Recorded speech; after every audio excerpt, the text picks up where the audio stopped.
শ্রী শ্রী গুরু গৌরাঙ্গ এবং শ্রী শ্রী রাধা মাধবজিউর অশেষ করুণায় শ্রী ঊর্জব্রত বা নিয়ম সেবা উপলক্ষে প্রতিদিনের ন্যায় আজও আমরা শ্রী কৃষ্ণদাস কবিরাজ গোস্বামীপাদকৃত গোবিন্দ লীলামৃতম গ্রন্থ অবলম্বনে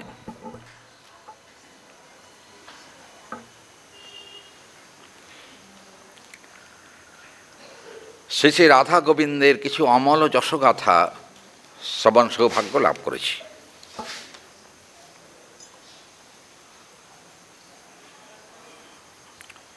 গতকাল পর্যন্ত আমরা শুনেছি যে রাধারানী এবং গোবিন্দ দুজনেই স্বগৃহে প্রত্যাবর্তন করেছেন, কিন্তু গোবিন্দের লীলাসঙ্গী অথবা লীলাসঙ্গিনী যারা ছিলেন তারা কিন্তু রাধারানী এবং শ্রী গোবিন্দের বিরহে বিহওয়ালা।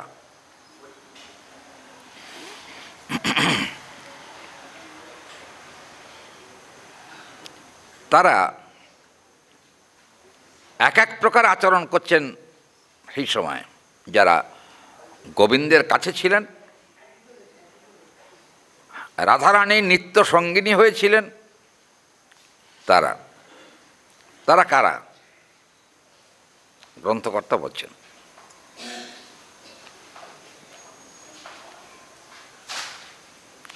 পশ্যানো সরতি চঞ্চল ভৃঙ্গম।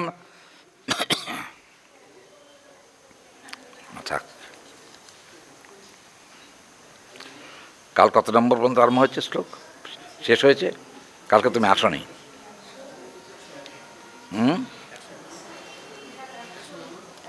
100 হয়েছে না? আচ্ছা, 101 থেকে।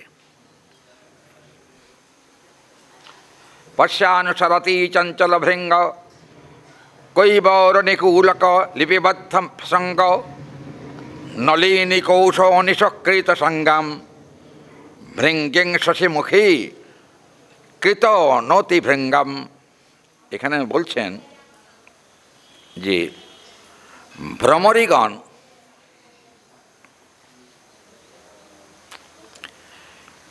নিশাযোগে রাত্রিকালে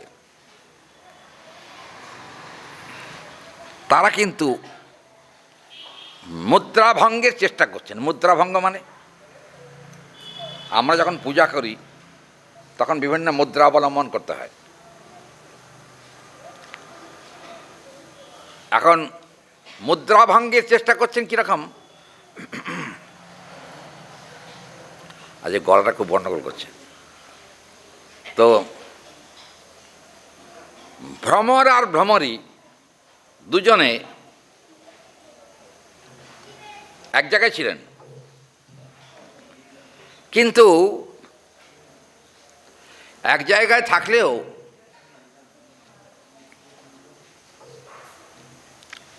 একে অপরকে যেন বলছেন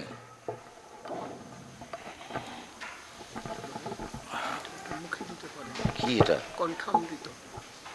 না, এখন পাঠের মধ্যে পাঠের পরে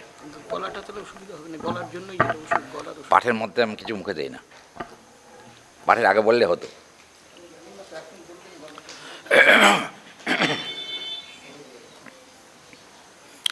একে অপরকে বলছেন, হে ভ্রমরী। ভ্রমরী হচ্ছে স্ত্রীলিঙ্গ। ভ্রমরী ভ্রমরকে বলছেন।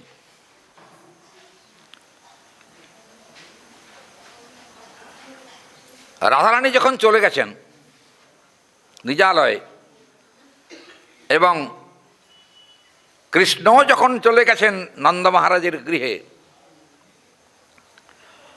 তখন আমাদের এখানে থেকে কি লাভ? কুঞ্জহীন গৃহ হল বিষতুল্য। কুঞ্জহীন গৃহ বিষতুল্য। তাই ভ্রমরকে বলছে, ওগো চলো চলো, আমরা কুঞ্জের থেকে চলে যাই, এখানে আর আমরা থাকবো না। কান্নার জায়গায় থেকে কান্নাই আসে, হাসির জায়গায় থাকলে হাসি হয়। ভ্রমরী বলছেন, এখন আমাদের কুঞ্জটা হলো কান্নার জায়গা।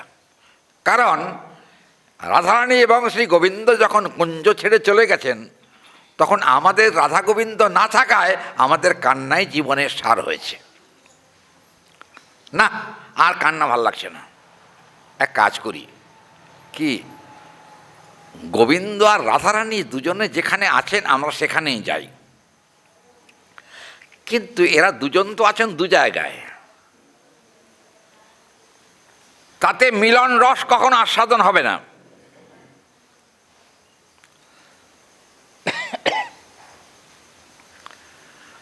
মিলন রস আস্বাদন করতে গেলে দুজনকে এক জায়গা দরকার।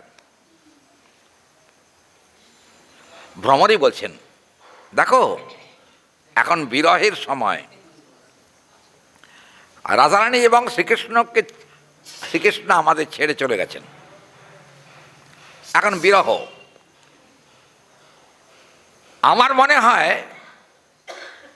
ভ্রমরী বলছেন, আমার মনে হয়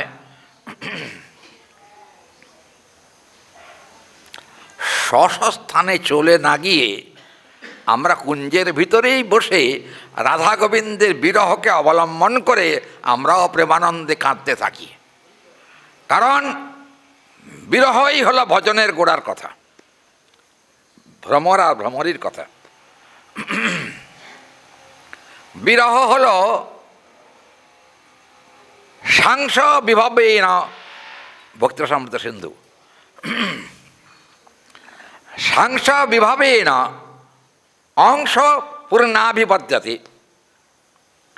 দেখো, অংশ হলে কষ্ট বেশি হয়, কিন্তু পূর্ণ হলে অত কষ্ট থাকে না। কথাটা ঠিক নাকি? আমরা অংশ তাই কষ্ট পাই, কি ঠিক নাকি? আচ্ছা, আমরা কিরকম অংশ? হ্যাঁ, কতটা পরিমাণে আমাদের ভিতরে ভগবান আছেন?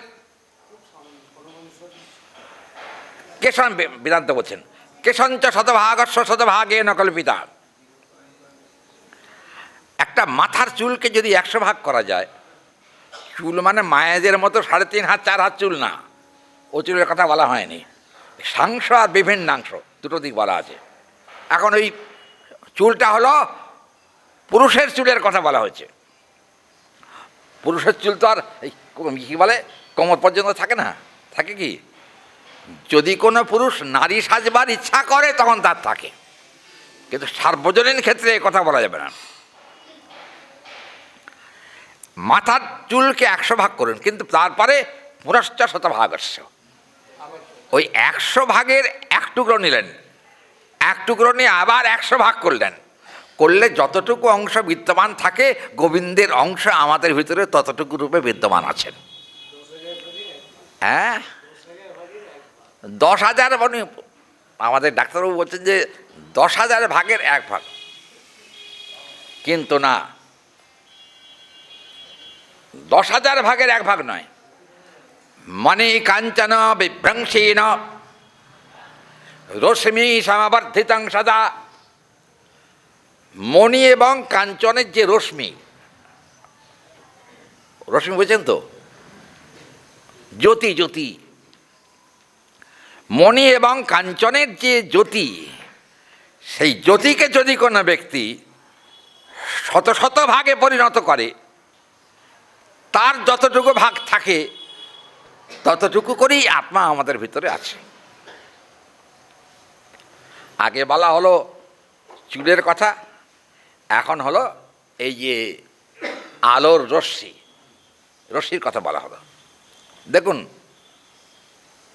আমরা কিন্তু আসলে জানি না সঠিক যে আমাদের ভেতরে কতটা পরিমাণে গোবিন্দের অংশ আছে।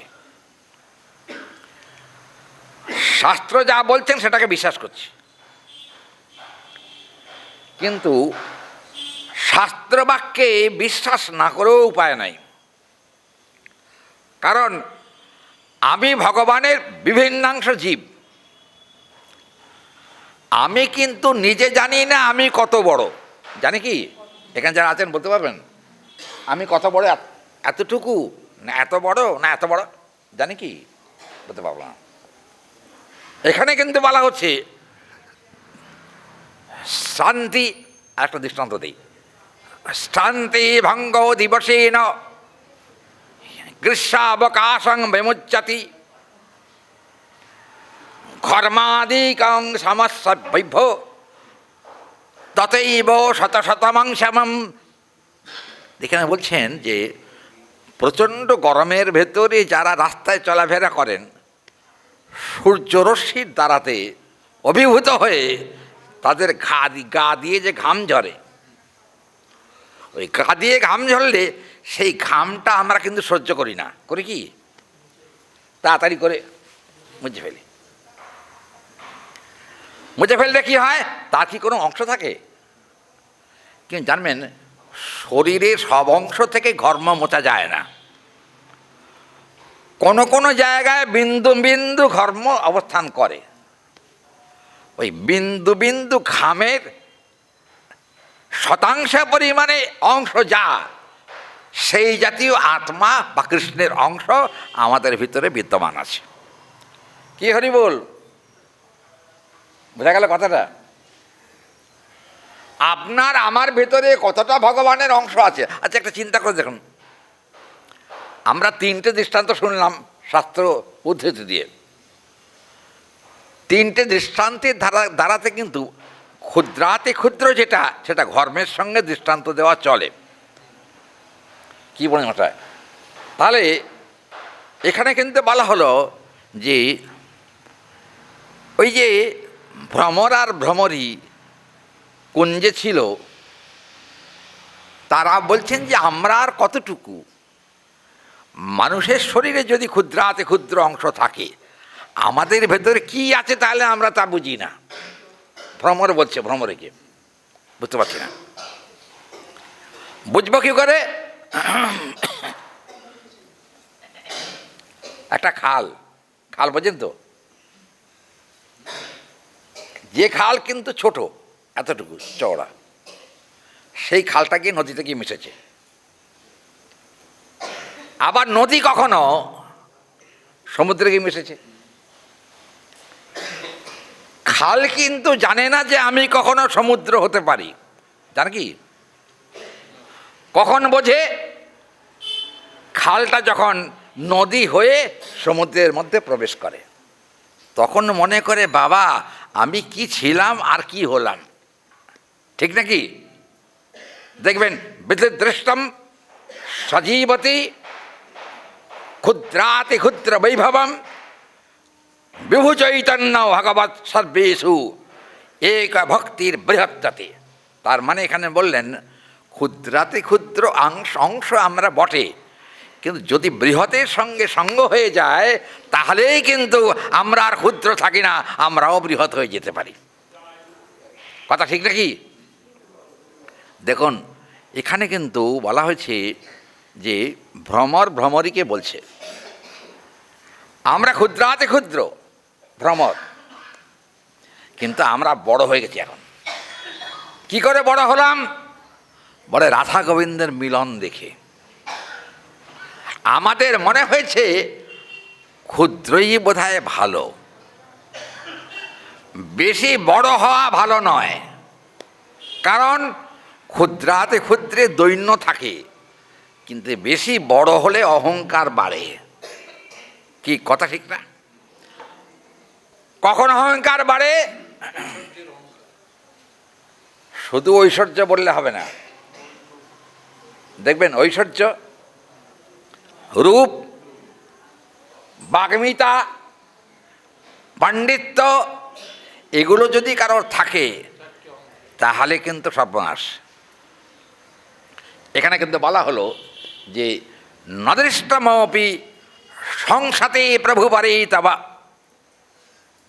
সাংস বিভবেন তত্র বা পরমানন্দ বিদ্যতে। এখানে বলছেন যে পরমানন্দ আমরা ওই যে গোবিন্দের অংশ হয়েও আমরা কিন্তু রাধা গোবিন্দের লীলা রস আস্বাদন করতে পারি। কখন আস্বাদন করতে পারি? আমাদের মতো ক্ষুদ্র ভ্রমর যদি কুঞ্জে স্থান লাভ করে, আমরা সেই সময়েতে রাধা গোবিন্দের মিলন দেখে আমরাও প্রেমানন্দ সাগরে ভাসতে পারি। আমরাও প্রেমানন্দ সাগরে ভাসতে পারি। তার দেখা যাচ্ছে এখানে কিন্তু বলা হলো ছোট হতে পারি, কিন্তু একটা কথা বলবো, এটা ব্যাসাসন, বলতে সংকোচ হয়। দৃষ্টি এটি বলবো কি, আপনার যদি অভয় দেন, শ্রোতাদের উপর নির্ভর করে, বুঝছেন। আমি বাবার মূর্খ তো বুঝি না কিছু, কিন্তু শ্রোতারা যদি আমাকে শক্তি যোগায় তাহলে বলতে পারি। আচ্ছা, কিরকম? বিভবৌ সর্বকারণম কারণেতি গোবিন্দ স্মরাভিতা। স্মরাভিতা মানে স্মরণ, চিন্তন। যদি কোনো ব্যক্তি নিরন্তর কৃষ্ণ স্মরণে মত্ত থাকে, মানে বিষয় চিন্তা না করে, এর বিপরীত দিক এটা। কৃষ্ণ স্মরণ থাকলে কিন্তু বিষয় চিন্তা আসবে না। যদি কোনো ব্যক্তি কৃষ্ণ স্মরণ তার নিরন্তর থাকে, মানে দেখবেন চৈতন্য ভাগবতে আছে, খাইতে শুইতে যথা তথা নাম লয়, দেশকাল নিয়ম নাহি সর্বসিদ্ধি হয়। খেতে শুতে বসতে ঘুমোতে চলতে ফিরতে নিরন্তর যদি প্রাণ ভরে কৃষ্ণনাম কীর্তন করা যায়, সেও কিন্তু একদিন কৃষ্ণের সহচর হয়ে যেতে পারে। কৃষ্ণের সহচর, সহচর মানে সঙ্গী, সেও গোবিন্দের সঙ্গী হতে পারে। প্রসঙ্গত বলি, মহাপ্রভু যখন রথাগ্রে নিত্য কীর্তন করছিলেন, সেই সময়তে আপনারা এই গ্রন্থ এই প্রসঙ্গ চৈতন্য চরিতামৃতে নাই, এটা চৈতন্য চরিতামৃতের সংস্কৃত টিকায় আছে। টিকাকার বলছেন যে মহাপ্রভু কৃষ্ণ কীর্তন করছেন জগন্নাথের সামনে। নর্তন কীর্তন করতে করতে একটি শিয়াল একটা শিয়াল, মানে ওই গুন্ডিচা মন্দিরে প্রবেশ করবার আগেকার ঘটনা, কাছাকাছি এসে গেছেন। সেই সময় কিন্তু সন্ধ্যা হয়ে গেছে। শিয়ালটা রথের আগে রাস্তা পার হচ্ছে। হঠাৎ মহাপ্রভুর কণ্ঠস্বর তার কর্ণে প্রবেশ করল। কণ্ঠস্বর তার কর্ণে প্রবেশ করবার পর শিয়ালটা দাঁড়িয়ে গেল। দাঁড়িয়ে গিয়ে ভাবলো, শব্দ কি শব্দ? বাবা, শব্দটার এমন শক্তি, আমাকে আর যেতে দিচ্ছে না, কি ব্যাপার, কি শব্দ? একবার দাঁড়িয়ে দাঁড়িয়েই দেখি। শিয়ালটা পাশে দাঁড়িয়ে থাকলো। দাঁড়িয়ে থাকার পর হঠাৎ সে দেখতে পেল দীঘল কায় এক পুরুষ দুই হাত তুলে প্রেমানন্দে হরি বলে নাচছে। ওই দৃশ্য দেখে শিয়ালটা মনে মনে ভাবছে, হায় রে, আমি কেন মানুষ হলাম না? যদি মানুষ হতে পারতাম, ওই ব্যক্তির পাশে দাঁড়িয়ে আমিও দুই হাত তুলে হরি বলে নাচতে পারতাম। শিয়ালটা মনে করছে। দেখুন, দিগ্ভ্রষ্টামপি কর্মফলম, পূর্বজন্মার্জিত কর্মফলে দিগ্ভ্রষ্ট হয়েছে। দিগ্ভ্রষ্ট মানে শিয়াল জন্ম পেয়েছে, কিন্তু শিয়াল জন্ম পেলেও মনে কিন্তু বাসনা বিধ্বংস হয়নি। হরি বল। কি হলো জানেন?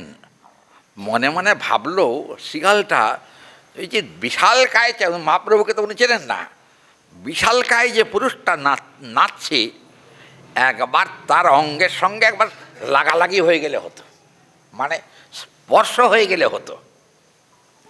কিন্তু এত মানুষের ভিড়, এর ভেতরে আমি ঢুকলে তো আমাকে মেরেই শেষ করে দেবে, কি করি সেই চিন্তা করছেন। শিয়াল চিন্তা করতে করতে অলসে অবসে, ইচ্ছায় অনিচ্ছায়, ভীতি অভীতিতে কি করলেন জানেন? মনুষ্য সমুদ্রের মধ্যে প্রবেশ করল। মনুষ্য সমুদ্রের মধ্যে প্রবেশ করে মহাপ্রভু যেখানে নাচছিলেন তার কাছাকাছি গেলেন। তার কাছাকাছি গিয়ে দেখেন শ্রীবাস পণ্ডিত, মানে শিয়ালদাস শ্রীবাস পণ্ডিতকে চেনে না, গ্রন্থ তাই বলছে শ্রীবাস পণ্ডিত তখন মহাপ্রভুকে ঘিরে দাঁড়িয়ে আছে। মহাপ্রভু নাচছেন, ঘিরে দাঁড়িয়ে আছে। শিয়ালটা মনে মনে ভাবলো, এই যদি এই এই লোকটাকে আমি অতিক্রম করে যেতে পারি তাহলেই কিন্তু ওই লম্বা লোকটার পাশে গিয়ে দাঁড়াতে পারবো। লম্বা লোকটার পাশে যাওয়াই তার উদ্দেশ্য। কে বুঝেছেন লম্বা লোকটা? মহাপ্রভু। ওই লম্বা লোকটার পাশে গিয়ে দাঁড়াবার আমার খুব ইচ্ছা, আর যদি একবার গা ঘেঁষে দাঁড়াতে পারি তাহলেই আমার কাম সারা, আর চিন্তা নাই। কী করলেন জানেন? ওই শিকালটা শ্রীবাস পণ্ডিত মহাপ্রভুকে ঘিরে দাঁড়াইছিলেন। মনে মনে ভাবলো, ওই যে শ্রীবাস পণ্ডিত মানে ওই যে লোকটা মহাপ্রভুকে ঘিরে রয়েছে তার পায়ের ফাঁক দিয়ে ঢোকা যায় কিনা। চিন্তা করে দেখলেন না, পায়ের ফাঁক দিয়ে মানে কখনো এরম পা তুলছে, আবার কখনো পা নামাচ্ছে, মানে নাচছে তো মহাপ্রভুর সঙ্গে, পা তুলছে আর নামাচ্ছে। মনে মনে ভাবলো শ্রীকালটা, যদি সুযোগ করতে পারি একবার, ওই যখন পা তুলে নাচবে সেই ফাঁকে ওর পায়ের ভেতর দিয়ে ঢুকে যাব। শ্রীকালটার কি সুবুদ্ধি দেখুন। তাকে তাকে ছিল মহাপ্রভু আবেশে যখন দুই হাত তুলে চোখের জলে জগন্নাথকে দর্শন করছেন, সেই সময়তে ওই যে শ্রীবাস পণ্ডিত মহাপ্রভুর ওই আজানুলম্বিত ভৌজৌ কনকাবদাতৌ সংকীর্তনৈকপীতরৌ কমলায়তাক্ষৌ বিশ্বম্ভরৌ দ্বিজবরৌ যুগধর্মপালৌ বন্দে জগৎপ্রিয়করৌ করুণাবতারৌ। মহাপ্রভু আজানুলম্বিত ভোজ, তো আজানুলম্বিত ভোজ কমল নয়ন, মহাপ্রভুর পদ্মের পাপড়ির মতো টানা টানা চোখ। মহাপ্রভু প্রেমের আবেশে একটা চরণ তুলেছেন, আর একটা চরণ তোলেননি, এক পায়ে দাঁড়িয়ে আছেন দু হাত তুলে। শ্রীবাস পণ্ডিতও প্রেমের আবেশে তারও ওই দশা হয়েছে। কি হলো? সেও এক পা তুলে মহাপ্রভুর পেছনে এরকম দাঁড়িয়ে আছে। শিয়াল দেখলো সুযোগ তো পেয়ে গেছি বটে, আর সময় নষ্ট করবো না। ওই শ্রীনিবাস আচার্যের পায়ের তলা দিয়ে ঢুকে গৌর হরির কাছাকাছি এসেছে, কাছাকাছি এসে মুখ তুলে এরম করে মহাপ্রভুর মুখের দিকে তাকিয়ে আছে। কিন্তু তখন হাত পা নড়ছিল না মহাপ্রভুর। জগন্নাথকে দেখছিলেন তিনি এরকম করে তাকিয়ে। কি হলো জানেন? যখন মহাপ্রভুকে দর্শন করে নৃত্য তালে তালে নাচবেন মহাপ্রভু তালে তালে, সেই সময় তাল ভঙ্গ হয়েছিল দুবার। বুঝছেন? নগ্ন বিপ্লব নামক একটি গ্রন্থ আছে মহাপ্রভুর লীলা কথা, আমি সেই গ্রন্থ অবলম্বনে বলছি। আপনাদের কৃপায় তো কিছু গ্রন্থ পেয়েছি, ওই গ্রন্থগুলো দেখলে বুকখানা ভরে যায় আনন্দে। যাই হোক, আজকে আমি দুপুরবেলা ওই গ্রন্থ দেখতে দেখতে ঘুমিয়ে পড়েছিলাম। বুঝছেন? আমাদের মঠের সেবক যারা, তারা আমাকে বললো 5:30 বেজে গেছে, আপনি উঠুন। তা আমি যখন ধরপড় করে 5:30 বেজে গেছে,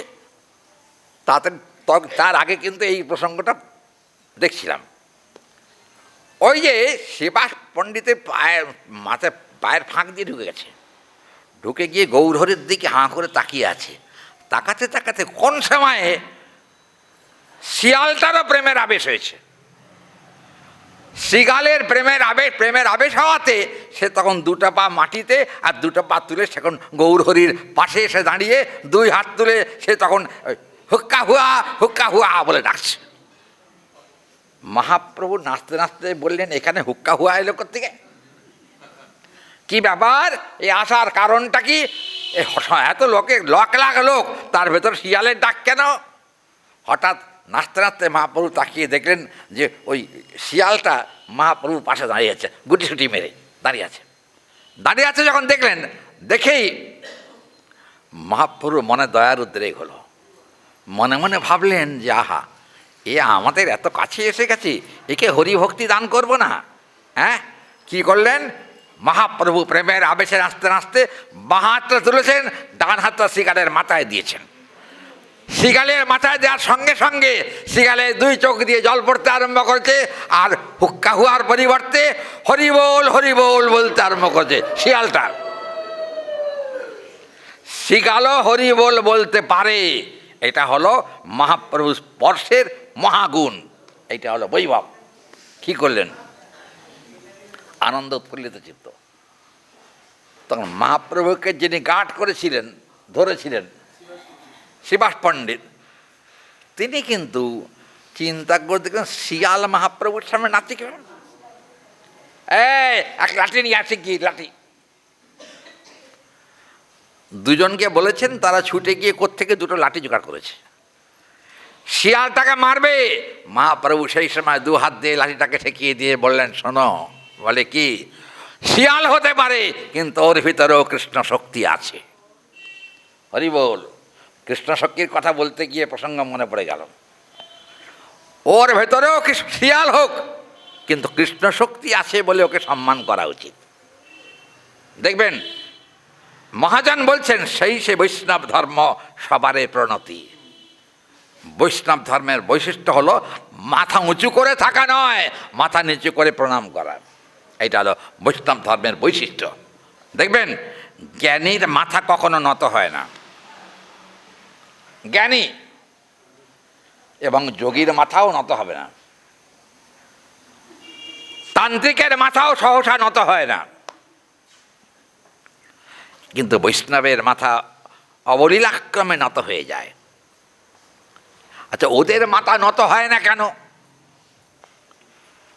বলেন দেখুন, ওদের ভাবনাটা হলো অহং ব্রহ্মাস্মি, আমি ব্রহ্ম, অহং পরমাত্মস্মি, আমি পরমাত্মা। আর তান্ত্রিকের মনোভাব কি? অহং দেবী কালিকয়া, তার মানে কালীও যা আমিও তাই। এতে কিন্তু শুদ্ধ ভক্তি থাকে না। শুদ্ধ ভক্তি অহং বুদ্ধিকে ত্যাগ করতে হবে। অহং বুদ্ধি, অহং ব্রহ্মাস্মি, অহং পরমাত্মাস্মি না, ও কথা হবে না। কারণ কৃষ্ণ ভক্তি জীবে যদি করিতে নিশ্চয়, মস্তক অবনত সদা করিতে জুয়ায়, মস্তক অবনত হইলে প্রেমের প্রভাব, দুই হাত তুলি বলে শ্রীকৃষ্ণ রাধিকা স্বভাব। কিরকম? রাধা এবং কৃষ্ণ তাদের দুজনের যেমন, এই যেমন ভ্রমর আর ভ্রমণীর কথা আমরা শুনছি, এরা তো নিকৃষ্ট প্রাণী। কি বলেন? নিকৃষ্ট নয়, মানুষের থেকে নিকৃষ্ট, কিন্তু একটা গুণ আছে। কি বলুন তো? ভ্রমরের গুণ কি? মধু সংগ্রহকারী। ভ্রমর মধু সংগ্রহ করে। আমরা কিন্তু মধু সংগ্রহ করতে পারি না। পারি কি? মধু যারা ওই চাক ভেঙে আনে, তাদের আমরা যা করি তাই বুঝি। আমরা গোবিন্দের সেবার জন্য মধু কিনি, চাক ভেঙে বালতি করে আমাদের এখানে মধু বিক্রি করতে আসে। কি বলবার, মধু তো ভেজাল আজকাল, জানেন? কি বলবো, দুঃখের কথা। ঠিক নাকি? মধুর মধ্যে চিনি গালিয়ে মিশিয়ে দিয়েছে। আমরা তো তা চিন জানি না। এই সেদিন আমাকে আমাদের আশ্রমেরই ভক্ত, আমার এখান থেকে 7 কেজি কত মধু কেনা হলো, আমাদের এখানে এসেছিল। আমি মধুটাকে হাতে নিয়ে দেখলাম, এ মধু নয়, এর ভেতরে কিছু ভেজাল আছে। এরম করলে বোঝা যায় মধু হাত দিলে ভেজাল আছে। আমি বললাম, মেয়ে মধু নিয়ে কী হবে? এতে অভিষেক হয়? এ অভিষেক হবে না মধুতে, পিওর মধুর দরকার। কিন্তু ওই যে দশকর্মা ভাণ্ডারে এইটুকু শিশি কিনতে পাওয়া যায়, ও তো চিনি গোলা জল। কি বলেন? ওটা মধুও নয়। হ্যাঁ, 5 টাকায় মধু পাওয়া যায়। হ্যাঁ, কিন্তু মজার কথা, ওই যে ছেলেটা মধু বিক্রি করতে এসেছিল, ওকে বলা হলো যে আমরা বেশি পয়সা দিয়েও সঠিক মধুটা চাই, তুমি কি না দিতে পারবে? বলে দাম অনেক বেশি।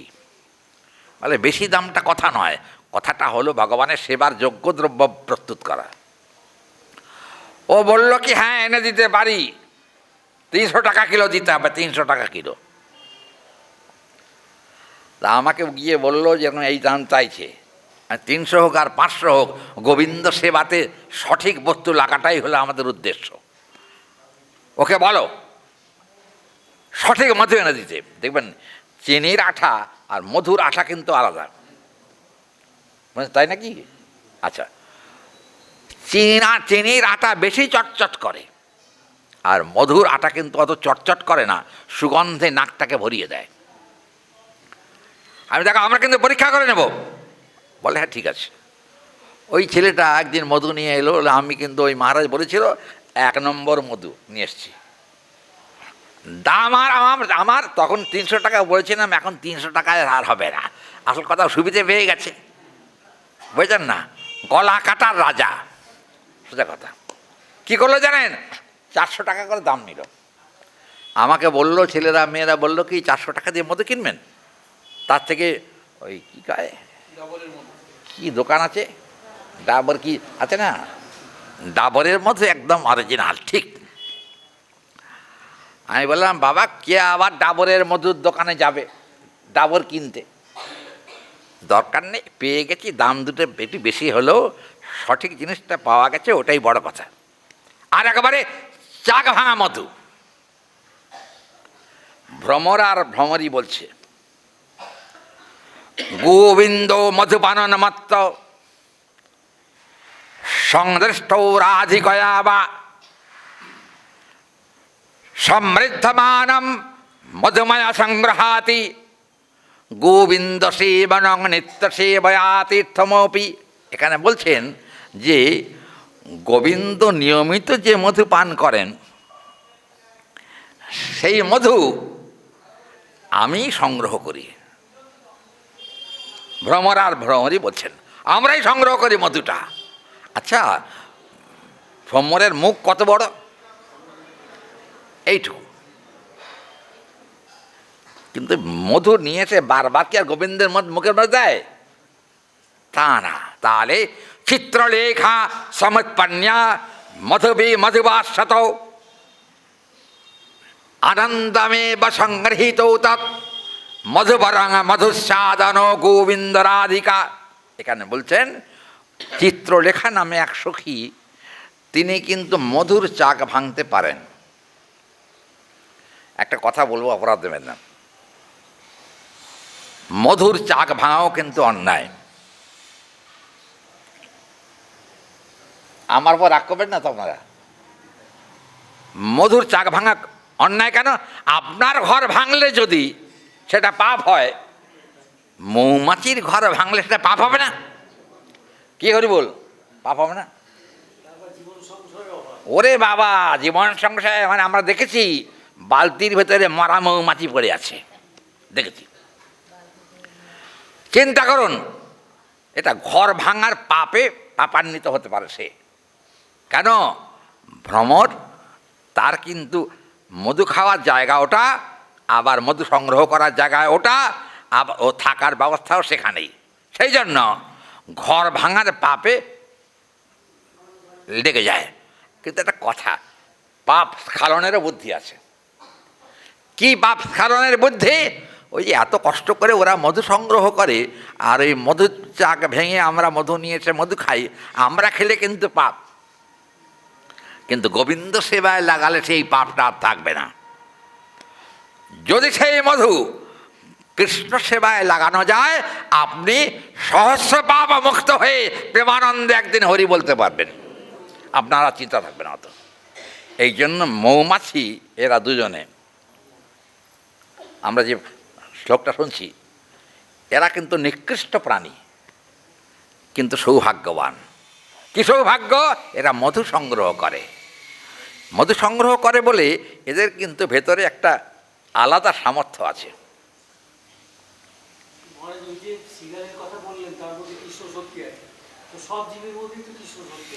সে কি মহাপ্রভুর সামনে যেতে পেরেছে? শিয়াল পেরেছিল, বলেছে লাভ লাভ পেয়েছে। আমরা কি যেতে পেরেছি মহাপ্রভুর কাছে? কজন আছেন মহাপ্রভুর সামনে গেছেন? আর আমরা কজনই বা আছি মহাপ্রভুর উদ্ধরণ নিত্য কীর্তন দর্শন করেছি? শিয়াল তো পেরেছে।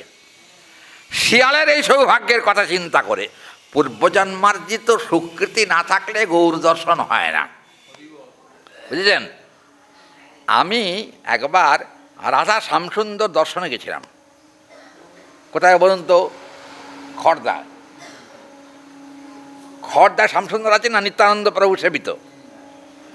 তো আমি গেছি, আমার সঙ্গে ভক্তরাও ছিল, শ্যামসুন্দর দর্শনে গেছি। শ্যামসুন্দর দর্শনে গিয়ে শ্যামসুন্দরকে প্রণাম করে পূজারী বললেন যে শ্যামসুন্দরের চরণ তুলসী নেবেন। আমি বললাম হ্যাঁ নেব বলেই তো এসেছি। তো উনি তখন আমাকে বললেন যে মহারাজ আপনাকে তো আমি চিনি, কিন্তু চিনি মানে নামে চিনি, কিন্তু প্রত্যক্ষ কোনোদিন দেখি নাই। আপনার একটা নাম আছে না, বলবো না? আপনারা সব জানেন। ওই নামের কথা বললেন, আপনি কি অমুক মশাই? এটা হাসি নয়, এটা কিন্তু প্রত্যক্ষ ব্যাপার। আমি বললাম আমার নাম অসিত কৃষ্ণ ব্রহ্মচারী।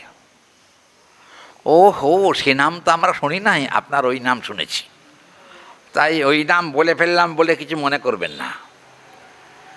একটা কথা বলি। কি বলছেন? বলে আমরা গোস্বামী পরিবার। পূজারী বলল আমরা গোস্বামী পরিবার, কিন্তু আপনার মতো দেখতে নয়। আপনি দেখতে ভালো বলেই আপনার এই নামটা সর্বত্র প্রচারিত। আমি বললাম যে আমার ওই নামটা সব জায়গায় প্রচারিত আছে বটে, কিন্তু আমি অভক্ত, এই নামটা প্রচারিত নাই। দেখুন, আমি শ্যামসুন্দর দর্শন করতে এসেছি। কার কি নাম, কার কি বিহার, কার কি স্থান, কার কি প্রয়োজন, ওটা আমার বিচার করার বিষয় নয়। আপনি বলুন এই শ্যামসুন্দর কোথা থেকে এলেন, তার ইতিহাস বলুন। উনি বললেন, মাথা চুলকিয়ে বললেন, বাবা নাকি আমি সবটা জানি না, আমার বাবা জানে। আর তাহলে বাবাকে ডাকুন। বাবা বিছানায় শুয়ে আছেন, বাবাকে নিয়ে আসতে পারবো না। আমি বললাম যে কথাটা কিরম হলো? কোথায় আছেন? বলে ভেতরে আমাদের থাকার ঘর আছে, ওখানে চলুন যাই। ওনার সঙ্গে গেলাম সেখানে। গিয়ে দেখলাম যে বাবা বিছানায় শুয়ে আছে বটে, কিন্তু শুয়ে শুয়ে হরিনাম জপ করছে। দেখে খুব ভালো লাগলো। আমি গিয়ে বললাম যে বাবা আপনি শুয়ে আছেন কেন, হরিনামটা উঠে বসে করা যায় না? বলেন বাবা আমার কোমর পড়ে গেছে, আমি আর উঠে বসতে পারি না। মানে বয়সাধিক্যের জন্য হতে পারে, বয়স বেশি হলে এগুলো হয়। তো আপনি শুয়ে শুয়ে হরিনাম করছেন, এতেও লাভ। হরিনামের মালাটা যে ছাড়েন নাই, এইটা হলো বড় কথা। শুয়ে শুয়েও নাম জপ করছেন। আমি বললাম এই শ্যামসুন্দর কোথা থেকে এলেন, আপনি একটুখানি ইতিহাস বলুন। উনি বললেন দেখুন, এই যে এই বিগ্রহ 3 ভাগে বিভক্ত। আপনারা হয়তো জেনে থাকবেন ভক্তরা। হ্যাঁ বলবো? আচ্ছা, 3 ভাগে বিভক্ত। একটি প্রস্তর খণ্ডে 3 মূর্তি প্রকাশিত হয়েছেন। এক হলেন রাধা শ্যামসুন্দর, 2 হলেন রাধা বল্লভ, 3 হলেন নন্দদুলাল। 3 মূর্তি রূপে প্রকাশিত হয়েছেন। কে করলো এটা? নিত্যানন্দ প্রভু স্বয়ং। একটা প্রস্তর খণ্ডে 3 মূর্তির প্রকাশ হয়েছিল। তৈরি করলো কে? হরি বল, নিত্যানন্দ প্রভু নিজে। আপনারা রাধা বল্লভ দেখেছেন কিনা জানি না। হ্যাঁ, কে বললেন দেখেছি? হ্যাঁ, কে বলল? হ্যাঁ, খড়দা রাধা বল্লভ। আচ্ছা, রাধা বল্লভ আমি দেখলাম যে এসেছি যখন একটা প্রস্তরখণ্ড থেকে 3 মূর্তি তৈরি হয়েছে, যার জন্য প্রবাদ আছে যে দর্শন করলে 3 মূর্তি একদিনেই দর্শন করতে হয়। এখন আমি এটা আমার জানা ছিল না। যখন ওই বৃদ্ধ পূজারীর কথা শুনলাম, শোনার পরে মনে মনে বড় আশা হলো, 3 বিগ্রহকে যদি একদিনে দর্শন করতে পারি তাহলে আমার মানব জীবন ধন্য হবে। গেলাম, তা আমাকে বললেন যে আমি যে আপনাকে শোনালাম 3 মূর্তির কথা, আপনি আমাকে কিছু প্রণামী দেবেন না? আমি বললাম নিশ্চয়ই দেব। হরিকথা শুনলে কিছু প্রণামে দিতে হয়। তবে একটা কথা বলে, আমি ভিখারি, আমার কিছু নাই, গৌরী আমার জীবনের একমাত্র সার, তাই কি আর প্রণামী দেব। আমার পকেটে একটা 500 টাকার নোট ছিল, নোটটা ওনাকে দিলাম। উনি তো উঠতে পারেন না, শুয়ে আছেন। আমাকে নোটটা দেখিয়ে বলেন, এইটা 500 টাকা নাকি 100 টাকার নোট। উনি বুঝতে পারছেন না, মানে 500 টাকার নোট। বাবা, এতগুলো টাকা আমাকে দিলেন। দেখুন, বৈষ্ণব একে বলে। বেশি উনি আশা করেন নাই, ভেবেছিলেন 10 টাকা দেব। 500 টাকা দেখে উনি বললেন যে, বাবা আপনার বাড়ি কোথায়? আমি বাড়ি ঘর নেই, আমি পথে পথে ঘোরা লোক। হ্যাঁ, বাড়ি ঘর নেই, আপনি 500 টাকা কোথায় পেলেন? ভক্তরা দেয় তাই পাই, আমার কিছু নাই। ভক্তরা আপনাকে এত টাকা দেয়? দেখুন, ভক্তরা দেয় বলে আছি, ভক্তরা দেয় বলে খাচ্ছি, ভক্তরা দেয় বলে এই ঘরে বাস করছি। ও আচ্ছা। আর ভক্তদেরকে সঙ্গে করে নিয়ে এসছি নিতাই চাঁদের তৈরি বিগ্রহ দর্শন করতে। উনি বললেন, সিদ্ধিরস্তু। আমাকে একটা আশীর্বাদ করলেন, বৃদ্ধ তো, আমাকে একটা আশীর্বাদ করলেন, সিদ্ধিরস্তু। আর মানে আমি বললাম, সিদ্ধিরস্তু না, তাহলে আমার সিদ্ধির দরকার নাই। অনিমা, লঘিমা, প্রাকাম্য, ঈশিতা, বসিতা, ও আমার দরকার নাই। তাহলে দিনহীন হয়ে যেন হাগৌর বলে চোখের জলে ভাসতে পারি, আমার আর কিছু দরকার নেই। দেখবেন সিদ্ধিতে অহংকার বাড়ে, বুঝছেন না? অনিমা, লঘিমা, প্রাকাম্য, ঈশিতা, বসিতা ইত্যাদি যেসব সিদ্ধি আছে, ওই সিদ্ধিটা জ্ঞানী যোগীরা ভোগ করে, আমরা কোনো সিদ্ধি ভোগ করি না। কিন্তু একটা কথা, হরিনামের গুণ কি জানেন? হরিনামের গুণ হলো যে অষ্টসিদ্ধি প্রদাতা হরিনাম। হরিনাম চোখের জলে করলে কিন্তু অষ্টসিদ্ধি, মানে 8টা সিদ্ধাই তার জীবনে এসে যায়, 8টা সিদ্ধাই। কিন্তু কোনো বৈষ্ণব নিজে সিদ্ধি প্রদর্শন করেন না। সিদ্ধি তাদের করতলগত, কিন্তু সিদ্ধি কখনো প্রদর্শন করেন না। কেন জানেন? ওই যে যদি মনে করে যেই গঙ্গা পার হয়ে, গঙ্গা হেঁটে পার হয়ে গেল। একটা কথা মনে পড়ে গেল হঠাৎ, জানেন, নিত্যানন্দ প্রভু একবার গঙ্গা পার হয়ে, খড়দার গঙ্গা পার হয়ে যাবেন নিতাই চাঁদ। সেই সময়তে নৌকা নাকি রাস্তায় খারাপ হয়ে গেছিল। কি করা যায়? সবাই মিলে বলল, নিতাই চাঁদ, আপনি যখন নৌকায় আছেন তখন আমাদের এই গঙ্গা পার করার একটা ব্যবস্থা করে দেন।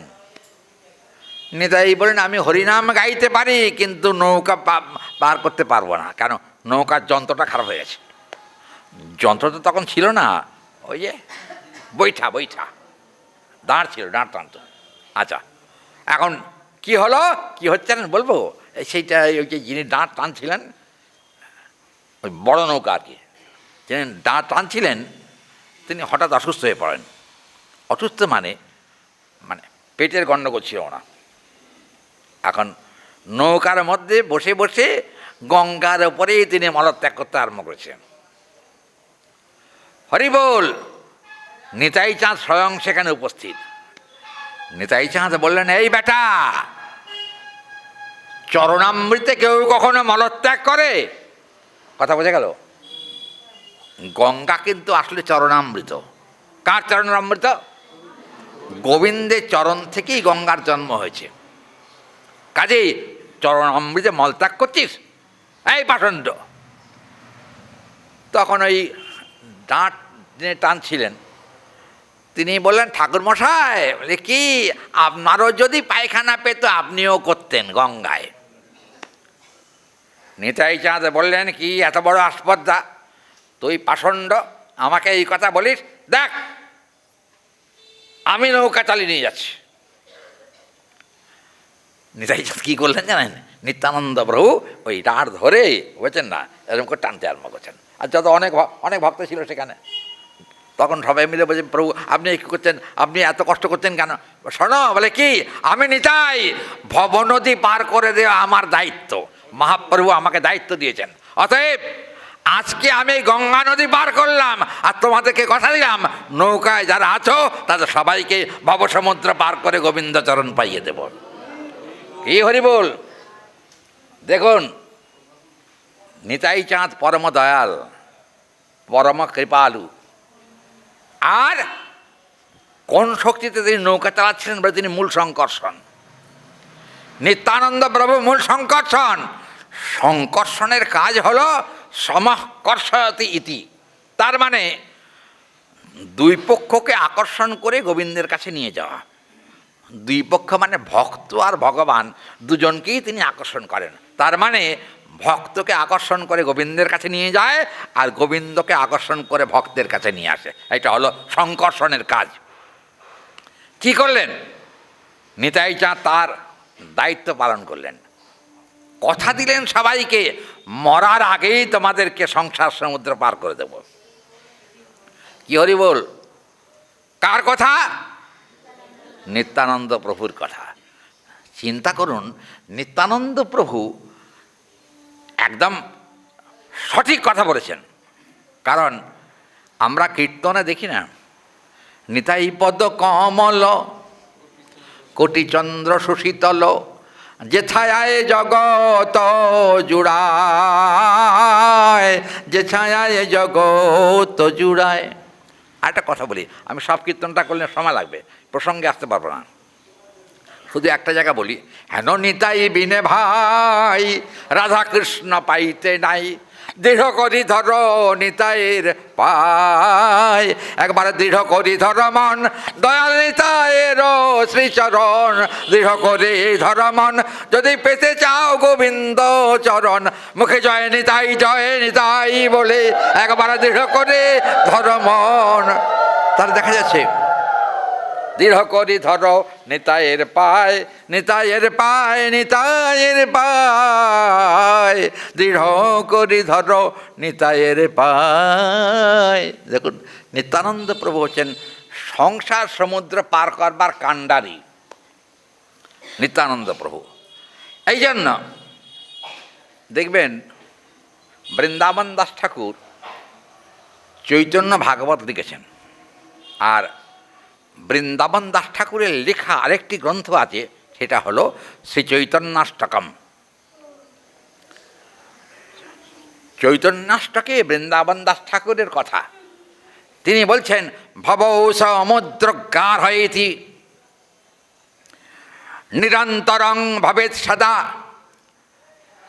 প্রেমাদি বিতরণং সর্বে সমুদ্র পারয়তি প্রভু। আর কি? প্রেমানন্দ দানেন নিত্যানন্দ প্রভু স্বয়ং সংকর্ষণ বলদেব নমস্যামি পুনঃ পুনঃ। আমি সেই বলদেব, সেই নিত্যানন্দ প্রভু, সেই সংকর্ষণকে আমি প্রণাম করি। কে তিনি? বলে একটা কথা বলেছেন সেখানে, যে যদি কোনো ব্যক্তি আর কোনো কিছু না বলতে পারে, যদি কেবল হাত দুটো তুলে হানিতাই হানিতাই বলতে পারে, তাহলেই কিন্তু তার ভবসমুদ্র পাড়ি দেওয়ার ব্যবস্থা হয়ে যাবে, আর কোনো চিন্তার কারণ নেই। দেখুন, এখানে কিন্তু ভ্রমর আর ভ্রমরী ক্ষুদ্র প্রাণী হলেও তাদের কিন্তু আরতি আছে। কেন বলুন তো? এরা গোবিন্দের সঙ্গী। ভ্রমর আর ভ্রমরী গোবিন্দের সঙ্গী বলেই তাদের প্রকৃত অনুভবটা এসেছে। এই জন্য দেখবেন মানুষ হয়েও অনুভব হয় না, হয় কি? অনেক বড় বড় পণ্ডিতদেরও অনুভব নাই। পণ্ডিতমশাই, কথা ঠিক নাকি? আর একটা কথা বলি, সামনগরে আমি আরেকবার গেছিলাম সেবারে। তো সামনগরে একজন পণ্ডিতমশাই, তিনি আমাকে বললেন যে বাবা, উনি তখন ওই ঠাকুরের সেবা করে মাত্র মন্দিরটা খুলেছেন, তখন আমরা দর্শন পেলাম। আমাকে ঠাকুরমশাই বললেন যে বাবা, এই নিতাই চাঁদের মহিমা জানেন কি? না বাবা, আমি নিতাই চাঁদের মহিমা জানি না। শুনুন, তখন উনি সংস্কৃতে নিত্যানন্দাষ্টকম বলতে আরম্ভ করলেন। তা আমি ওই ওনার সঙ্গে আবার নিত্যানন্দাষ্টকম দোয়ার দিচ্ছিলাম। উনি বললেন, আপনি বললেন কিছুই জানেন না, তাহলে আমার গলার সঙ্গে গলা মিলিয়ে কী করে নিত্যানন্দাষ্টকম বলছেন? আমি কোনো কালে হয়তো একবার পড়েছিলাম, একটু আধটু মনে আছে তাই বলছি। আপনার বাড়ি কোথায়? বাড়িঘর তো নাই বাবা, তবে এখন ওই থাকি এক জায়গায়। কোথায়? রানাঘাটে থাকি। ও, রানাঘাটে আপনি একজন সাধু থাকে জানেন কি? মানে কি, কে সে, কী নাম? উনি আবার সেই নামটাই আমাকে শুনিয়ে দিলেন, বুঝেছেন?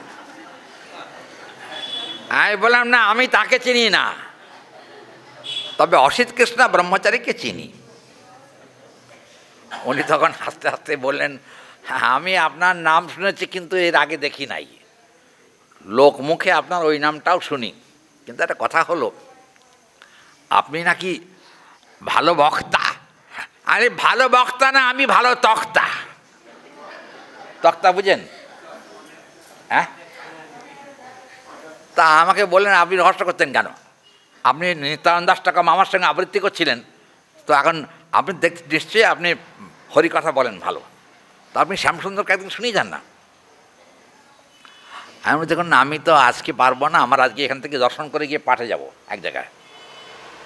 বলছি, দেখুন ওই পাঠটা ক্যান্সেল করুন, আমি ভক্তদের খবর দিচ্ছি, ভক্তরা পাঠ শুনতে আসবে, আপনি অন্তত আজকে 1 ঘন্টা একটু বলে যান। আমি চিন্তা করে দেখলাম এটা বোধহয় আমার প্রতি শ্যামসুন্দরের কৃপা। সেই চিন্তা করে ফোন করে যেখানে পাঠ ছিল সেখানে পাঠ ক্যান্সেল করি নাই, অন্য একজন পাঠককে সেখানে যেতে বললাম। আমি আর গেলাম না, ল্যান্সডাউন রোডে কলকাতাতে। আচ্ছা, গেলাম না, না গিয়ে শ্যামসুন্দরকে, শ্যামসুন্দরের মহিমার কথা বললাম পাঠে। ওই যে পণ্ডিত মশাই, উনি একদম সামনের আসনে বসেছেন। আমি বললাম যে পণ্ডিত মশাই, আমি তো মুখ্য ডিম, আমি আপনার সামনে কি আর সংস্কৃত বলবো? তা না না না, যা পারেন আপনি বলুন না, ভালো, খুব ভালো। 1 ঘন্টা পাঠ হলো। পণ্ডিত মশাই তখন বললেন যে আপনি আর কিছু সময় যদি বাড়িয়ে বলেন তাহলে খুব ভালো হয়। আচ্ছা, 1.5 ঘন্টা বললাম। 1.5 ঘন্টা বলার পরে দয়া করে আর আধা ঘন্টা বাড়িয়ে বলুন। আচ্ছা, 2 ঘন্টা হলো। ওখানে 2 ঘন্টাতে শ্যামসুন্দর আর নিত্যানন্দ প্রভুর সম্বন্ধ, এর উপরে আলোচনা। আমি বললাম যে নিতাই আর শ্যামসুন্দর কিন্তু অভিন্ন বিগ্রহ, কারণ নিত্যানন্দ প্রভু বলরাম আর শ্যামসুন্দর হলেন কৃষ্ণ, এরা 2 ভাই, অভিন্ন তত্ত্ব। অতএব এখানে তত্ত্বের কোনো ব্যতিক্রমী শব্দ ব্যবহার করা যাবে না। উনি বললেন যে আমরা এতদিন মনে মনে ভেবেছিলাম যে নিত্যানন্দ প্রভু বলরাম বটে, কিন্তু বলরাম হলো পূর্ণ বলরাম নন। উনি বললেন, আমি বললাম এই কথাটা পণ্ডিত মশাই আপনি আমার মাফ করবেন, নিত্যানন্দ প্রভু কিন্তু পূর্ণ বলরাম, অংশ বলরাম নয়, বলরামের অংশ নয়, তিনি পূর্ণ বলরাম। বলরাম হইল নিতাই, এটা নরোত্তম ঠাকুর মহাশয়ের বক্তব্যে। বলরাম হইল নিতাই, নিত্যানন্দ প্রভুই কিন্তু বলরাম। তা আমাকে উনি বললেন কি, তাহলে আমরা এখন এই শ্যামসুন্দরকে কী বলবো? দেখুন, আমি ওনাদেরকে একটা প্রাচীন শ্লোক শুনিয়ে দিলাম। প্রাচীন শ্লোক মানে আমাদের আচার্য গোবর্ধন গোস্বামী বলে একজন সাধু ছিলেন বৃন্দাবনে। তিনি সংস্কৃতের অনেক বড় পণ্ডিত। আমার সৌভাগ্য হয়েছে ওনাকে দর্শন করার এবং ওনার মুখে হরিকথা শোনার। তো উনি একদিন পাঠ করতে করতে বলছিলেন, উনি নিত্যানন্দং স্মরগল কথনম, খুব সুন্দর শ্লোক। দেহঞ্চ বেবৌ সাধমেব কৃত্যম শ্যাম সুন্দরশ্চ মিষ্টমেব নিত্যম নিত্যানন্দৌ চরণম অহং বন্দামি। আমি নিত্যানন্দ প্রভু সেই নিতায়ের চরণ আমি বন্দনা করি। কে জেনে? নিত্যানন্দ প্রভু হলেন শ্যামসুন্দরের অভিন্ন বিগ্রহ। পাঠের পর আমি বললাম যে স্বয়ং কৃষ্ণ আর নিত্যানন্দ প্রভু মানে বলরাম তত্ত্ব তো আলাদা, আলাদা নাকি? কারণ একজন বলদেব তত্ত্ব আর একজন কৃষ্ণ তত্ত্ব। তাহলে আমরা কি বলতে পারি? আমাকে বললেন কি, আপনি এ সংবাদ জানেন কি? আপনি কি? উনি বললেন যে একটা কথা বলি, কিছু মনে করবেন না, আমি পণ্ডিত টণ্ডিত সব কিছু নই, কিন্তু নিত্যানন্দ না হলে রাধা গোবিন্দের নিত্য প্রেমের আস্বাদন সম্ভব হবে না। কি বলেন? নিত্যানন্দ না হলে রাধা গোবিন্দের নিত্য প্রেম আস্বাদন হবে না, উনি বলেন। আমি বললাম যে নিত্যানন্দ মহং শরণং প্রপদ্যে। এবং উনি বলেন আপনি দেখতে পাচ্ছি সংস্কৃত জানেন। আমি জানি মানে কি, ওই যে আদ্য একবার পড়েছিলাম, আদ্য।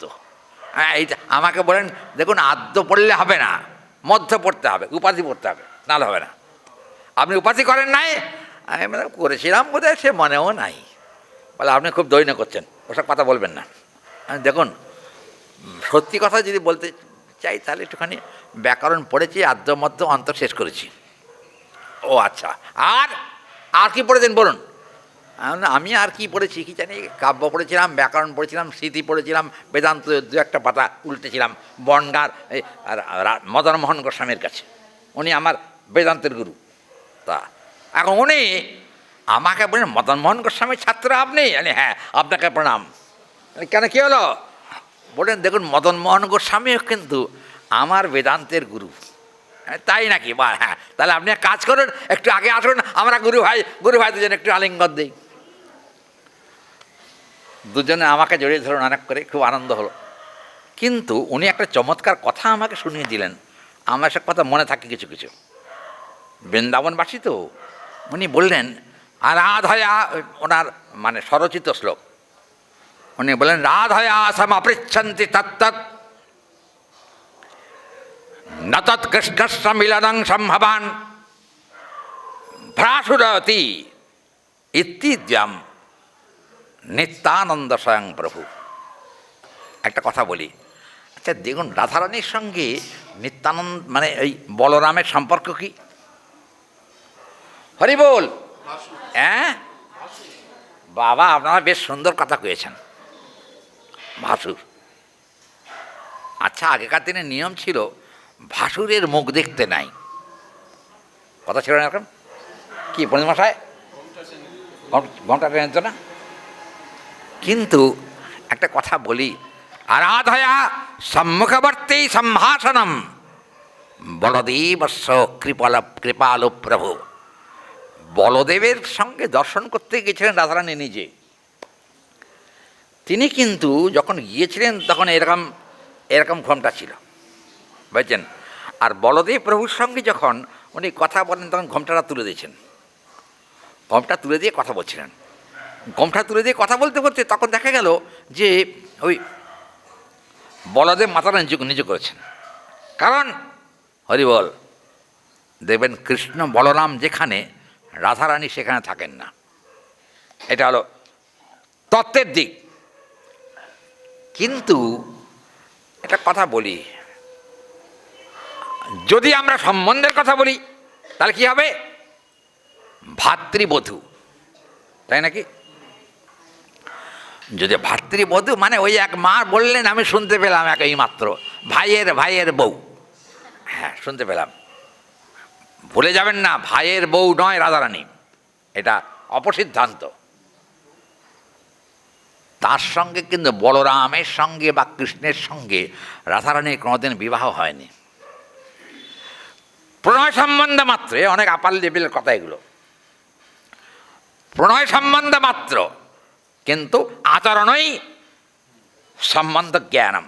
তার মানে আচরণে কিন্তু ভাতৃবধূত্বের পরিচয় পাওয়া যায়।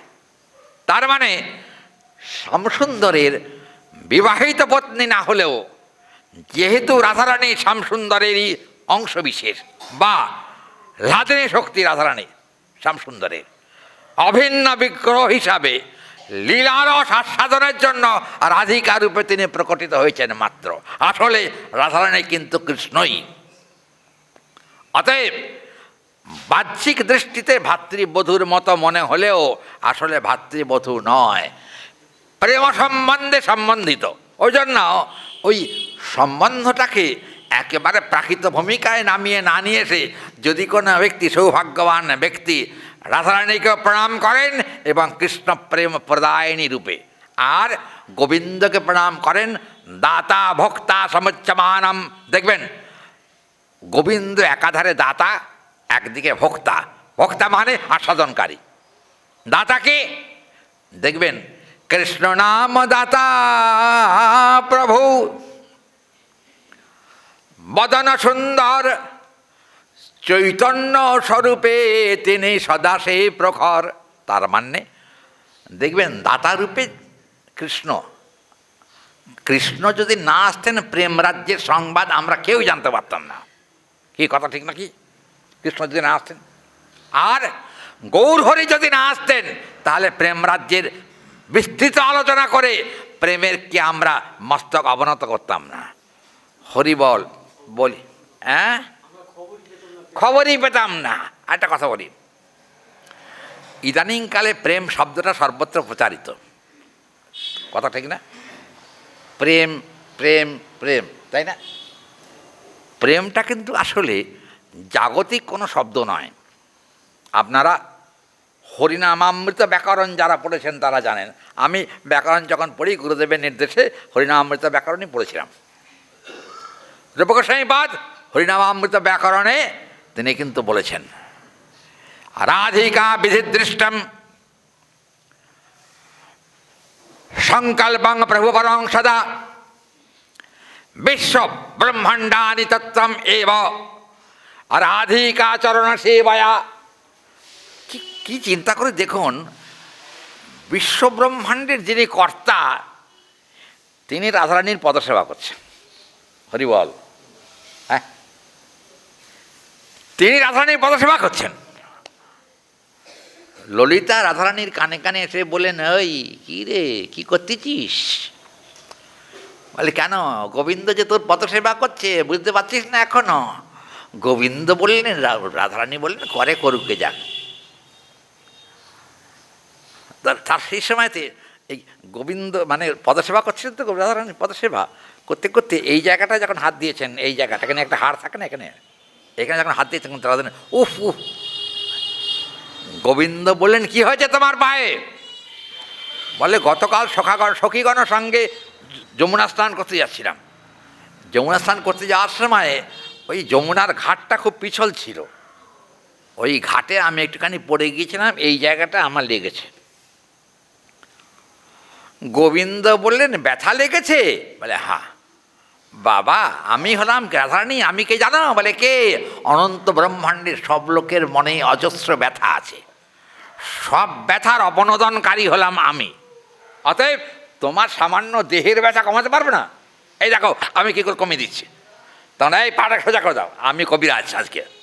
কবিরাজ কী করে জানেন? রাধারানীর চরণ প্রসার করে দিয়েছেন। গোবিন্দ তখন মুখে বিড় বিড় বিড় বিড় বিড় বিড় বিড় বিড় করে কী যেন বলছে। রাধারানী বলে, এই বেটা আবার কার মন্ত্র বলে? তিনি তো মন্ত্রের স্বর, তাহলে কার মন্ত্র বলছে জানতে হবে। মন্ত্র বলছে আর ফোঁ দিচ্ছে। 3 বার ফোঁ দেওয়ার পরে বলেন, টিপে দেখো তো ব্যথা আছে কি? বললেন, না, ব্যথা কিন্তু এখন আর নাই। কোথায় গেল ব্যথা? বলে, যার ব্যথা তারই নাম করে আমি ফোঁ দিলাম। কথা বুঝেছেন কি? কার নাম? রাধা মন্ত্রম। দেখবেন জীব গোস্বামী, রাধা মন্ত্রম সমজিত বুদ্ধিম প্রেমাঙ্কুর ভবতাং প্রভু রাধা শক্তিশ্চিত সমলঙ্কিত বা প্রেমানন্दैक বিবর্ধতে। এখানে বলছেন প্রেমের জন্ম হয়েছে কিন্তু রাধারানীর থেকে। কিরকম? সমলঙ্কিতে প্রেমা, প্রেমকে সমলঙ্কৃত করেছেন বিশ্বভানু রাজনন্দিনী শ্রীমতী রাধিকা। প্রেম যদি না থাকতো তাহলে জগতের ভালোবাসাটা কখনো থাকতো না। কি বলেন? বলি তাহলে আপনারা যারা হরিনামামৃত ব্যাকরণ অনুশীলন করছেন তার এখানে যদি কেউ থাকেন তাহলে বুঝবেন।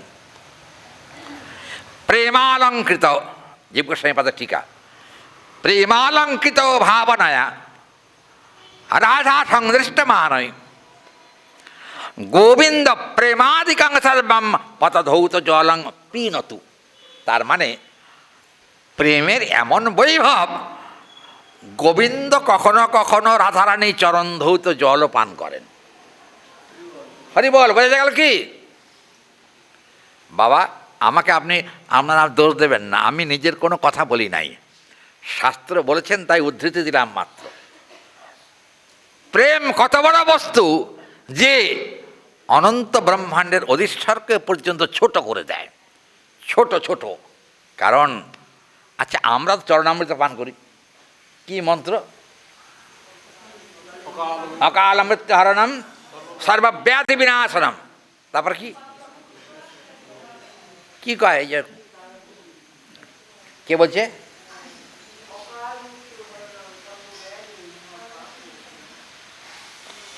তা কি কয় আমি বুঝতে পারলাম, কান শুনি না তো। হ্যাঁ হ্যাঁ,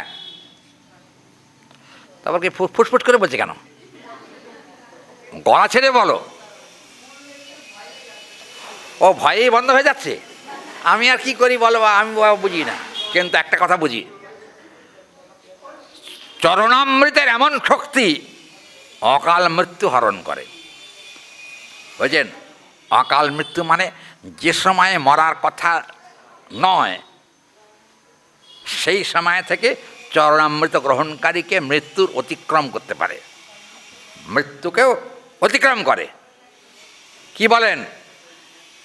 আমি একটা ঘটনা বলি, আপনারা, আমার যিনি ব্যাকরণের গুরু গোপেন্দ্রভূষণ সাংখ্যতীর্থ, আমার ব্যাকরণের গুরু নবদ্বীপে। হ্যাঁ কি কয়?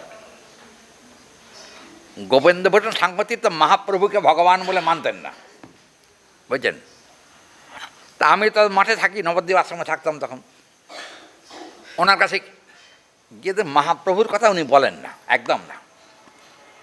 তাহলে পণ্ডিত মশাই, আমি তো এইরকম বাবা মঠে থাকি, আমাকে বললো কি জানেন? বাবা তুমি আমার ছাত্র, ছাত্র মানে পুত্র, একটা কথা বলি তোমাকে, বলে কি, সন্ন্যাসী হয়েও না সংসারী হও। মানে কেন সংসারী হবো কেন? উনি বললেন সংসারে সুখ আছে। আমি পণ্ডিত মশাই, আমি আপনার ছাত্র, কিন্তু আপনার মুখের উপর কথা বলা আমার ঠিক নয়, কিন্তু শাস্ত্র যা পড়েছি আপনার কাছে তাতে তো দেখতে পাচ্ছি ব্যাকরণে আছে যে পবিত্রম ভদ্রমেশঞ্চ ব্যাকরণং ভবেৎ ক্রম। আর আরেকটা কথা, দৃষ্টং গোবিন্দ নাম কীর্তনম হরিনামৃত ব্যাকরণ, দৃষ্টং গোবিন্দ নাম কীর্তনং মৃত্যু জয়ং বিবর্ধতে। তার মানে হরিনাম যদি কেউ করে আর চরণামৃত 3 বেলা যদি কেউ খায়, তার মৃত্যুবরণ হয়ে যায়। মৃত্যুবরণ, বুঝছেন? মৃত্যু থাকবে না। আচ্ছা আমাকে পূর্ণিমাশা তখন কি বলেন জানেন? আচ্ছা তুমি কি জানো চরণামৃত খেয়ে কারণ মরণ হয়নি এমন কাউকে দেখেছো কি?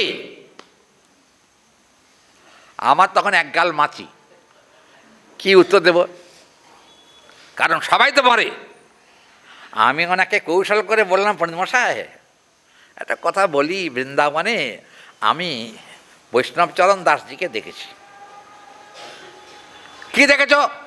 আমি বললাম তার 116 বছর বয়স, 116 বছর বয়সেও তিনি কিন্তু বৃন্দাবন ধাম পরিক্রমা করেন এখনো, হেঁটে হেঁটে। 116 বছরের বুড়ো কি করে 84 ক্রোশ বৃন্দাবন পরিক্রমা করে করতাল বাজিয়ে? তখন উনি বললেন, বাবা তুমি দেখেছ কি? আমি দেখেছি, মানে নিজের চোখে দেখেছি। উনি কি এখনো বেঁচে আছেন? আপনি হ্যাঁ এখনো বেঁচে আছেন, বর্তমান বয়স 121 বছর। উনি তখন চুপ করে গেলেন। আমাকে হঠাৎ বললেন কি, বাবা তুমি কি জানো ওনার কোনো দিন মরণ হবে না? আমি বললাম মরণ হবে না মানে মরণ বলতে যা বোঝায় তা কোনো দিন ওনার হবে না। তখন উনি বলেন, তার মানে তুমি কি বোঝাতে চাইছো? আমি বললাম যে একটা কথাই বুঝি। বলে কি, হরিনাম যারা করে এ দেহটা পাঞ্চভৌতিক দেহ এখানে পড়ে থাকবে বটে, কিন্তু অন্তশ্চিন্ত নিত্যসিদ্ধ দেহে সে কিন্তু গোবিন্দচরণে যাত্রা করবে। এইটা হলো হরিনামের মহিমা। উনি বললেন যে আচ্ছা তোমাকে একটা কথা জিজ্ঞেস করি। কি? ও বা 7:30 কখন বেজে গেছে। আচ্ছা তোমাকে একটা কথা জিজ্ঞেস করি। কি বল? উনি বললেন কি, বাবা তুমি কোনোদিন কৃষ্ণের কাছে যেতে পারবে? বলো। পূর্ণিমাশায় আমি তো ছোট এখন, কৃষ্ণের কাছে যাওয়ার কী বা বুঝি, তবে পাঠ করি। আমি 8.5 বছর বয়স থেকে পাঠ করি, এ পর্যন্ত চলছে। তা এখন উনি বললেন, আচ্ছা একটা কথা বলি তোমাকে। বলে কি? আচ্ছা আমি তো তোমার মাস্টারমশাই, হ্যাঁ পণ্ডিত মশাই, আমাকে তুমি কৃষ্ণের কাছে নিয়ে যেতে পারো? আমি হ্যাঁ পারি। মেরুদণ্ড সোজা করে বললাম, কি আপনি যদি মহাপ্রভুকে স্বয়ং ভগবান বলে স্বীকার করেন তাহলে আপনার অবশ্যই গোবিন্দচরণ প্রাপ্তি হবে। উনি বললেন, গৌরাঙ্গ তো সামান্য ব্যাকরণের পণ্ডিত, আর আমি হলাম সাংখ্যের পণ্ডিত। বাবা কি হয়েছে?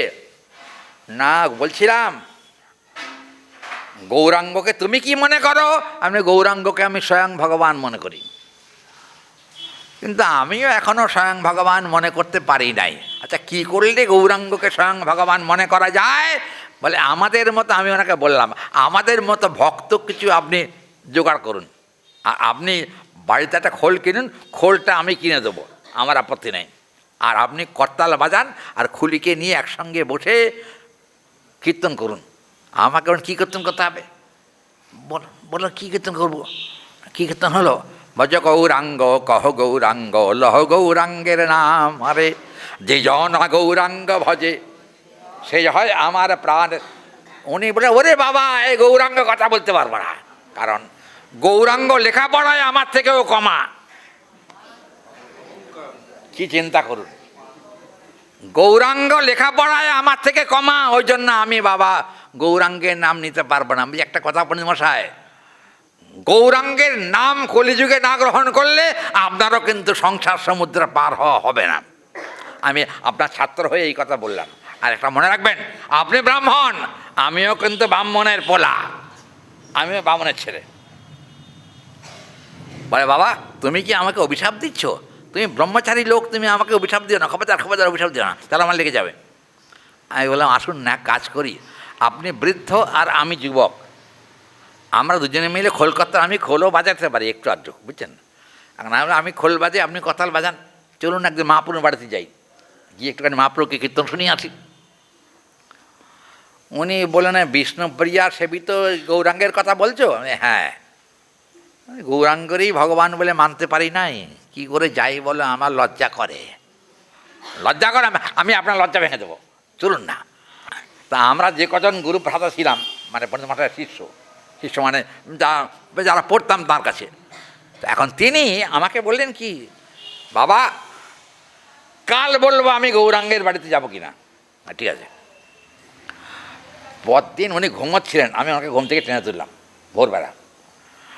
টেনে তোলার পরে বললেন, আমার দিকে তাকিয়ে বললেন, বাবা কি আমার আর একটা নাম আছে বুঝলেন, আমার বাবার দিয়ে একটা নাম আছে, আমার না বলবো নামটা, আমার আর একটা নাম আছে, নামটা হলো অর্ধেন্দু শেখর, আমার আগের নাম। তা এখন উনি জানতেন আমার বাবার দেওয়া নামটা কি, আমাকে বললেন অর্ধেন্দু মানে বুঝেছেন তো, অর্ধেক চাঁদ। তা এখন আমাকে বললেন যে অর্ধেন্দু বাবা তুমি যদি বলো তাহলে একবার গৌরাঙ্গের মন্দিরে যেতে পারি। হঠাৎ এমন হলো কেন? বলে কালকে রাত্রে আমি স্বপ্নে গৌরাঙ্গকে দর্শন পেয়েছি। তাই নাকি? বলে হ্যাঁ। আমি তখন আমার চোখ দিয়ে জল এসে গেল, যে কোনোদিন গৌর সুন্দরকে মানে নাই, আজকে তার মহাপ্রভুর কৃপা হয়েছে, মহাপ্রভু কৃপা করে তাকে দর্শন দিয়েছেন। আমাকে বলেন চলো চলো চলো চলো যাবো গৌরাঙ্গের বাড়িতে। আমরা যারা যে কজন ছিলাম সে কজনে পণ্ডিত মশাইকে সঙ্গে করে নিয়ে দেখি আমরা কীর্তন করে যাচ্ছি, উনি একটা হরে কৃষ্ণও বললেন না। পণ্ডিতের অহংকার আছে না, সাংকতীর্থের পণ্ডিত, খেলা কথা না। তা উনি তো গেলেন গৌরাম মহাপ্রভু মন্দিরে পণ্ডিত মশাইকে গিয়ে বললাম যে এই নাট মন্দিরে দাঁড়াতে হবে না, ভেতরে চলে নিয়ে যাচ্ছে আপনাকে। এখন ওনার হাত ধরে, বৃদ্ধ তো, ওনার হাত ধরে নিয়ে গেলাম, ভেতরে ঢুকে দিলাম। ঢুকে দেওয়ার পর আমি একবার ভালো করে মহাপ্রভুর দিকে তাকিয়ে দেখুন তো, তাকিয়ে যখন উনি দেখছেন, দেখতে দেখতে হঠাৎ দেখি পণ্ডিত মশাইয়ের দুই চোখ বেয়ে জল পড়ছে। পণ্ডিত মশাই কাঁদছেন কেন? কার জন্যে কাঁদছেন? বউয়ের জন্য নাকি ছেলের জন্যে? কার জন্যে কাঁদছেন? উনি বলেন, বাবা এখানে বউও নাই, এখানে ছেলেও নাই, একমাত্র গৌর হরি দাঁড়িয়ে আছেন, আমি আর কাউকে দেখতে পাচ্ছি না। আমি বলি, আপনার প্রতি মহাপ্রভুর কৃপা হয়েছে। কেন? স্ত্রীও নিত্যকাল থাকে না, ছেলেও নিত্যকাল থাকে না, কিন্তু মহাপ্রভু নিত্যকাল আমাদের জীবনে অবস্থান করবেন। মহাপ্রভুকে যখন আপনি পেয়েছেন তখন আপনার কোনো চিন্তা নেই। সেই থেকে উনি কিন্তু মানে যতদিন উনি জগতে ছিলেন ততদিন কিন্তু উনি মহাপ্রভু দর্শন করেছেন। একটা দিনে বাদ দেন, রোদ বৃষ্টি ঝড় জল সব উপেক্ষা করে উনি কিন্তু একটা লাঠি নিয়ে ওই আস্তে আস্তে হাঁটতে হাঁটতে মহাপ্রভু মন্দিরে এসে দর্শন করতেন। আর গৌরহরিকে বলতেন, আমি পিছন থেকে শুনেছি, গৌরহরিকে বলতেন, আমি জীবনের বহু সময় নষ্ট করে ফেলেছি, হে চৈতন্যচন্দ্র আমাকে দয়া করো, আমি যেন পরজন্মে বামনের ঘরে জন্মাই আর প্রাণ ভরে জয় গৌর বলে আমি রাখতে পারি। এই কৃপা, এই করুণা করো। দেখুন, মানুষের জীবনে পরিবর্তন আসতে সময় লাগে না, যদি কৃপা হয় তাহলে। দেখুন, এখানে ভ্রমণের কথা বলতে গিয়ে দুনিয়ার কথা এসে গেল। কি করি এখন? 7:30 বেজে গেছে, এখন আর তো আগাতে পারছি না। আচ্ছা, মূল কথাটা হলো খনমিহ সজ্জন সঙ্গতির, শঙ্করাচার্য, খনমিহ সজ্জন সঙ্গতির একা ভবতি ভবার্ণবতরণে নৌকা। বুঝেছেন? সাধুসঙ্গ যদি ক্ষণকাল পরিমাণেও হয় তবুও কিন্তু তরণে নৌকা শেষের দিনে ভবনদী পার করে গোবিন্দচরণ সেখানে পেয়ে যায়, এতে কোনো সংশয় নাই। আজকে আর বেশি আগাবো না। এখন কয়টা বাজে? 7:35 না, প্রায় 40-এর কাছাকাছি। এই পূজারীরা কোথায় রে? আছে? আচ্ছা, হরি বল। তো এই মন্দিরে কে আছে রে? মাস্টার কোথায়? আচ্ছা, আমি হয়তো এই প্রসঙ্গ বলতে গিয়ে, এই ভ্রমণ আর ভ্রমরীর কথা বলতে গিয়ে অনেক কথা এসে গেছে। আপনারা যেন কিছু মনে করবেন না, গ্রন্থ তো এখনো পর্যন্ত আগানো গেল না। যে কথাগুলো বললাম এই কথাগুলো কি অমূলক, প্রাসঙ্গিক তো? আচ্ছা, তাহলে এখন আমরা চিন্তা করব যে আমি কবে ভ্রমর হব। যদি ভ্রমর হতে পারি, দেখুন আমাদের জীবগোস্বামীপাদের উক্তিতে আমরা দেখতে পাই, ভ্রমরং ভ্রামরী নিত্যম, এই গ্রন্থেরই অনুসরণ। ভ্রমরং ভ্রামরী নিত্যম গোবিন্দস্য মধুপাননমাত্যা রাধা কুল সংগ্রহার্থম ভ্রমর ভ্রমরিভ্যো নমো নমঃ। সেই ভ্রমর আর সেই ভ্রমরীকে প্রণাম জানাই। কে? বলে গোবিন্দের পদকমলের মধু যারা পান করেছে সেই ভ্রমর আর ভ্রমরীকে আমি প্রণাম করি। কি বলেন? নিকৃষ্ট প্রাণী হলেও আমাদের কাছে তারা প্রণাম্য। এইটা হলো আজকের আলোচনার সার কথা।